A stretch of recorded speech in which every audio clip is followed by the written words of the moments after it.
Rant numero uno. How not to write Cyclops in fanfiction. Or why Glassy really should not hang around on fanfiction.net. Well, we got woeful. I'm a prolific writer and reader of X-Men fanfiction, and my favourite character has to be Scott. Well, he's an interesting character, we all know that. Well, most of us do if we're not Wolverine fans, never mind. But still, one thing fanfiggers must remember. That Comics Like already has a horribly tragic and woeful past. For those who don't know, when Scott ran away, when parents died when he was 8 in a plane crash, he was supposedly put in a coma for a year, came out after sustaining brain damage, ran away from an orphanage when he was 13, and then when 60, after he manifested, was picked up by a mutant called Jack Winters, who was actually beating him up until he would go and rob a power plant with him. I don't think you need anything more angst than that, do we? Do we? Another thing we see often around the dreaded Pit of Voles, or whatever the hell you wish to call it, is, well, let's be frank, Scott goes to Alkali Lake. Nasty soldiers do nasty things to Scott. Nasty soldiers do things which are often euphemised badly, written badly and characterised poorly. And then they don't even warn for it. Come on, people. Do you really have to have poor Scott? I mean, I've seen some bad stuff in my time. Bad stuff. Basically, unless you do it well, I've only seen, what, 2? Possibly 3 people who've handled the subject well. Rape is not just a plot device to throw in at random. If you sort of have a plot binding that involves said plot device, i.e. rape, you can bet that it's probably been done. So please, forget it and go on to pastures new. Cyclops' mutation.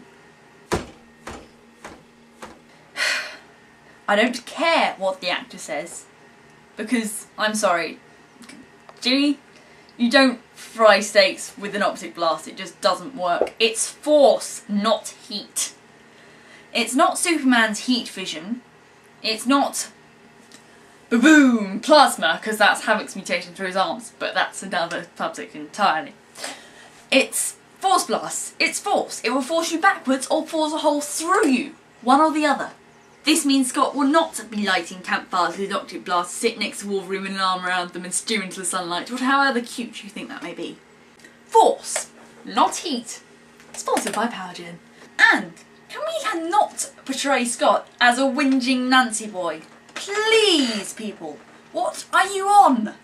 Okay, no, I don't want to know what you're on. Do not tell me that. He's not a whining Nancy boy.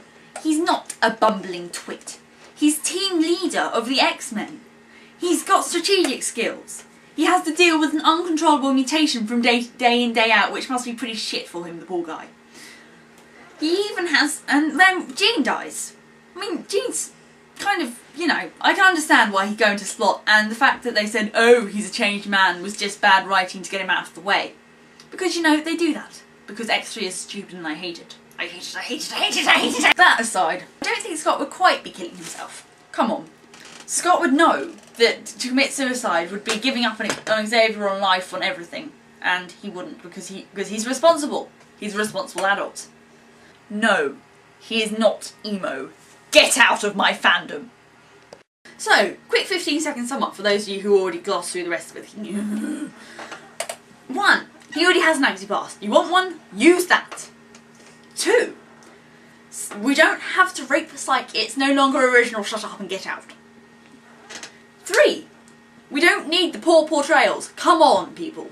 Let's be nice to the poor guy. And 4. Force, not heat.